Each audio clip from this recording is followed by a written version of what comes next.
నువ్వు పాడుతూ ఉన్నావు, ఈ పాటకు ఇవాళ ఆనందంలో నిద్రతో అది ఊగుతూ ఉంది, అది ఊగుతూ ఉండింది. నాకు నిద్ర వచ్చింది.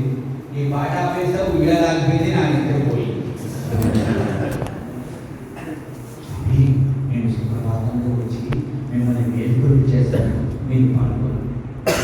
ఈ మానవులందరూ నిద్ర రాలేదయ్యా అంటే పొద్దున్నే వచ్చి నిద్ర లేస్తానంటాడు. స్వామి నేను ఉదయం వచ్చి మిమ్మల్ని చెప్తాను స్వామి, పడుకోవచ్చు.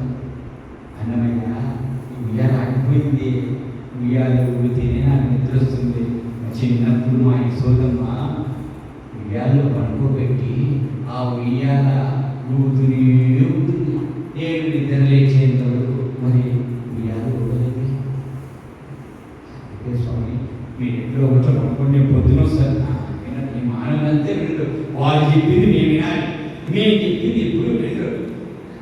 అయ్యో ఎందుకు స్వామి మరి కీర్తన స్వామి అధికారులు తెలుస్తారు స్వామి, నేను ఎందుకు సుప్రభాతానికి వస్తాను, బ్రహ్మముహూర్త సమయంలో వస్తాను, నేను పడుకో. అన్నయ్య నేను ఒక శబ్దాన్ని చేస్తాను. చెప్పండి స్వామి, చేస్తాను. నాకు ఇద్దరు భార్యలు ఉన్నారు స్వామి. నాకు తెలుసు స్వామి, ఇది మటుకు బాగా జ్ఞానం, ఇద్దరు భార్యలు నాకు ఉన్నారని బట్టి బాగా తెలుసు. మరి వాళ్ళని ఎవరిలో ఒకరిని పెట్టుకోయా, ఆ ఉయ్యాలన్నా మూస్తూ ఉంటారు, నాకు పాఠశాల చేస్తారు. అటువంటి స్వామి నీ భార్యని నాకు పిలవమంటే నేను పిలిస్తే వస్తారా?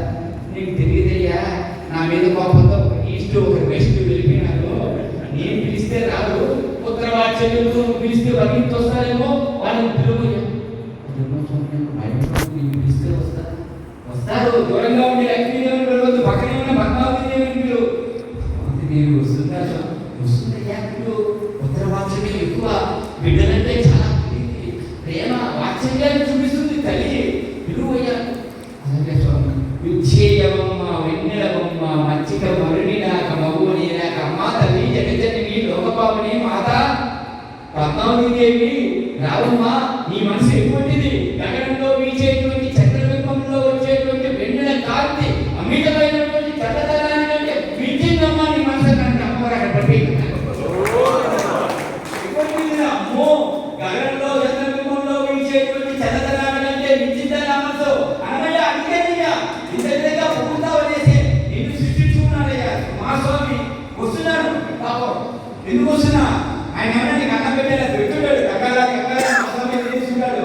నీ కోసం చక్రపుల్లో నాకు నివేదన చేశాను, తీసుకొని వస్తున్నాను. వస్తున్నానని చెప్పి చక్రపుల్లో తీసుకొని వస్తుంది. నేరుగా ఆ విలువదేమో అన్నమైన పిలిచాడేమో అనేది తిట్టాలని మళ్ళీ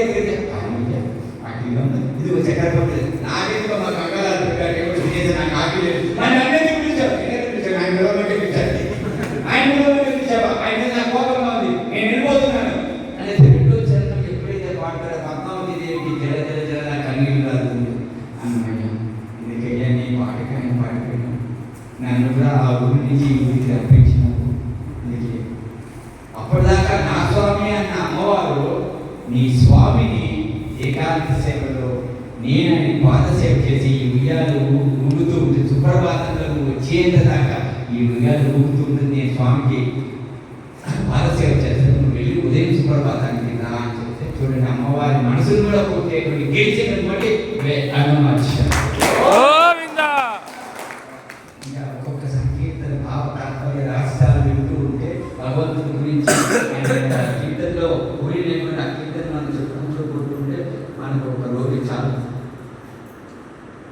ఒక మాసం పక్షం చాలు, ఒక మాసం చాలు, ఒక సంవత్సరమైనా సరే వెంకటేశ్వరుడు చరిత్ర వినాలంటే అన్నమయ్య సంకీర్తన సాగించే భావాలు ఒకటే ఉంది.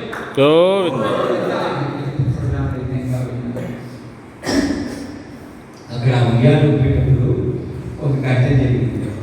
అన్నమయ్య మంచమంతా చెందుతుంది ఏంటి, మా యశోదమ్మ నన్ను ఉయ్యాలు పడుకోబెట్టి అలా ఊపుతూ ఉంటుంది. ఇది ఊగదా చూపి దానికి ఒక 4 గొలుసులు కావాలి, ఆ గొలుసులు ఉంటే అది ఊగుతుంది. మరి తీసుకురా, నాకు ఉయ్యాలు ఊగాలండి. గొలుసులా మళ్ళీ దేవాలయాలు పెట్టి పేరుతో పడతారు. ఒకటి ఇష్టాలు కనుక అడుగుతున్నాను, నా స్వామికి ప్రేమతో ఉన్నా కానీ ఇంత ప్రేమతో అనుకోలేదు నా స్వామికి.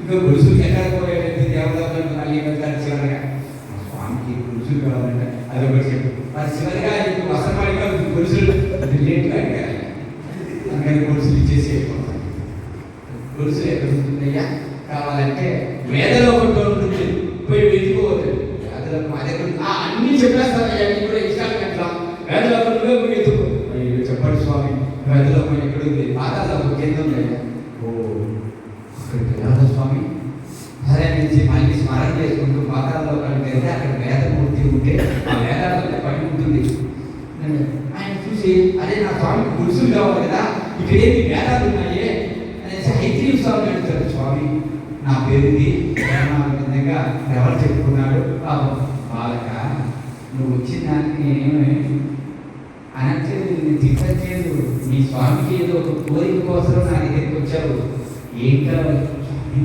మా స్వామికి 4 గురుసులు కావాలి మా స్వామికి ప్రకృతిలో ఉండేటువంటి సూర్యచంద్రుడు ఆదిత్యుడు 4 దిక్కులు మేఘాలు ఇద్దరు శివుడుగా గురుసులు అడిగారు స్వామి మీరు గురుసులు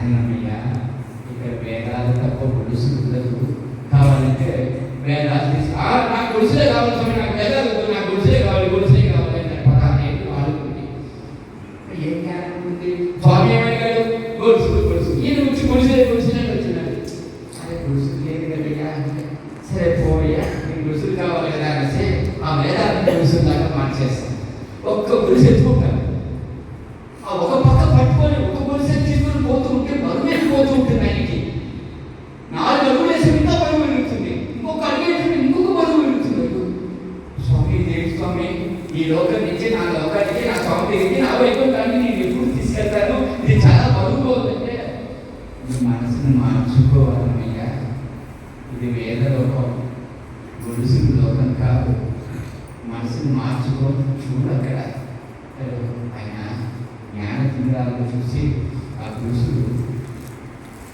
వేదలాగా గ్రంథాలాగా మారిపోయేటప్పుడు చూశారు స్వామి క్షమించండి స్వామి ఆ జ్ఞానంలో ఉన్నాను నాకు జ్ఞాన తిమిరాలు మీ వల్లనే వచ్చింది నేను ఈ వేదాన్ని నేను పట్టుకెళ్తున్నాను అని ఋగ్వేద యజుర్వేద అతను అంటే 4 వేదాలు తీసుకెళ్ళి నేరుగా ఈ భూమండలానికి వచ్చి లోపలికి వచ్చేటప్పటికి అది 4 గురుసులుగా మారిపోతుంది అందుకే దేవదేవుడు చూడండి ఆ ఉయ్యాల్లో 4 గురుసులతో ఊపుతూ ఉండేటువంటి దేవదేవుడు వెంకటేశ్వర స్వామి ఆదిశేషుడి మీద పడుకో ఉన్నాడు సూర్య చంద్రుడి మీద పడుకో ఉన్నాడు మేఘాల పైన పడుకో ఉన్నాడు 4 దిక్కుల మీద పడుకో ఉన్నాడు రక్ష మీద పడుకో ఉన్నాడు అటువంటి దేవదేవుడి గురించి మనం ఏమని వర్ణించమంటావు అనేసి ఆ 4 గొలుసులు ఎలా రావాలి అని చెప్పేసి వేదముల మంత్రాల గొలుసులై అమర ఆ వేదాల్లో వచ్చినటువంటి ఆ గొలుసులు ఏ విధంగా ఉన్నాయి అంటే మాణిక్యాలు రక్తాలతో ఉందన్నమాట ఆ గొలుసులు అటువంటి గొలుసులు తీసుకొని వచ్చి స్వామికి సమర్పణ చేశారు ఆది అన్వయ సంకీర్తన సాహిత్య భావ నానా అర్థాన్ని అలా వర్ణించవచ్చు అన్నమాట ఓకే ఓం నమో వెంకటేశాయ కొద్దిసేపు మనంతా ఒక చిన్న భజన ఇప్పటిదాకా మీరు మీ ఊరి నుంచి భజన చేసుకుంటూ